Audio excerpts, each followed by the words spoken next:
तो आज की कहानी एक बिल्कुल आम सी रात से शुरू होती है, लेकिन इसका जो अंत है ना, वो एक ऐसे खौफनाक सच पर जाकर रुकता है जिसके बारे में सोचा भी नहीं जा सकता। चलिए, पर्दा उठाते हैं इस रात से। कहानी का आगाज होता है एक बहुत ही खास समय पर, रात के ठीक 11:47। ये वो वक्त था जो बस कुछ ही पलों में एक भयानक घटना का गवाह बनने वाला था।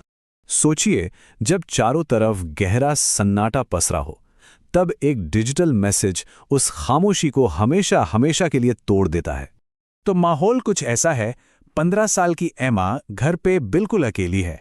उसके माता पिता शहर में नहीं है और घर में इतनी शांति है कि एक सुई भी गिरे तो उसकी आवाज गूंज उठे। और तभी उस सन्नाटे को चीरता हुआ एक मैसेज आता है, एक अनजान नंबर से, जिसमें सिर्फ 3 शब्द लिखे थे, मैं तुम्हें देख रहा हूं। अब पहली बार में तो कोई भी यही सोचेगा कि यह दोस्तों का मजाक है। एमा ने भी इसे हंसी में उड़ाने की कोशिश तो की, लेकिन कहीं ना कहीं एक अनजाना डर उसके दिल में बैठ गया था। पर यह कोई मजाक नहीं था। कहानी अब एक बहुत ही खतरनाक मोड़ लेने वाली थी। वो मोड़ जहां फोन पर आई एक धमकी एक असली खतरे में बदलने जा रही थी। अगला मैसेज आता है और ये मैसेज वाकई दिल दहला देने वाला है। लिखा था, तुम पिछला दरवाजा लॉक करना भूल गईं।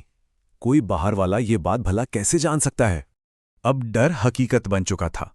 उसका दिल जोर जोर से धड़कने लगा और वो भागकर नीचे गई, और वहां पिछला दरवाजा सच में खुला हुआ था। एमा ने फौरन दरवाजा बंद किया और ऊपर की तरफ भागी। लेकिन जैसे ही वो दरवाजा बंद करती है, एक और मैसेज आता है।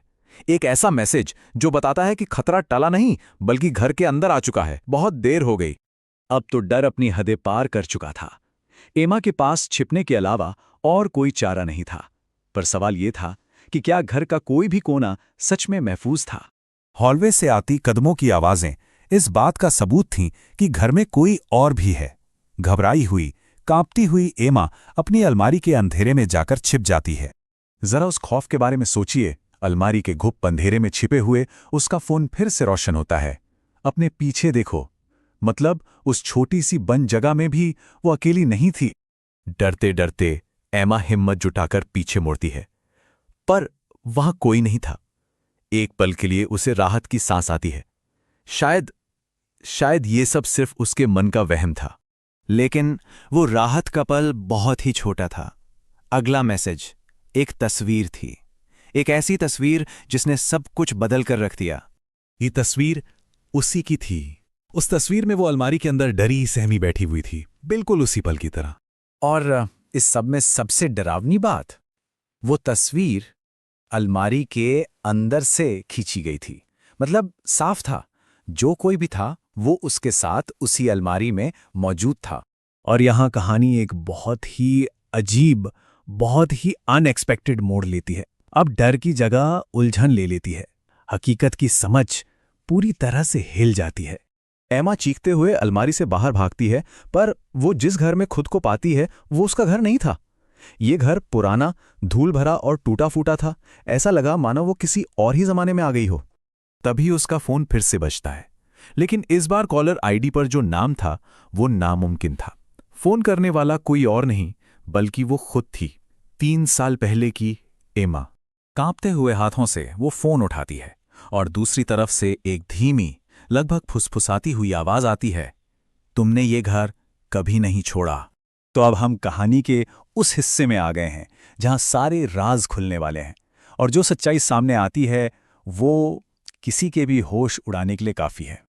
अचानक एमा के दिमाग में कुछ यादें कौंधती हैं। 3 साल पहले की वो घटना जब वो इसी घर से लापता हो गई थी और फिर कभी नहीं मिली। और यही था कहानी का सबसे बड़ा, सबसे चौंकाने वाला सच। एमा किसी घुसपैठिए से नहीं भाग रही थी। असल में उसे कोई देख ही नहीं रहा था। वो तो खुद उस घर का भूत थी, एक आत्मा जो अपनी ही मौत की कहानी को बार बार हर रोज जी रही थी। और इसीलिए कहीं दूर एक पुराने वीरान घर में एक फोन आज भी ठीक 11:47 पर बजता है। एक अंतहीन सिलसिला, एक लूप जो शायद कभी खत्म नहीं होगा। ये कहानी हमें बताती है कि कैसे कुछ यादें समय और जगह में कैद होकर रह जाती हैं, हमेशा अपने अधूरे अंत को ढूंढती रहती हैं।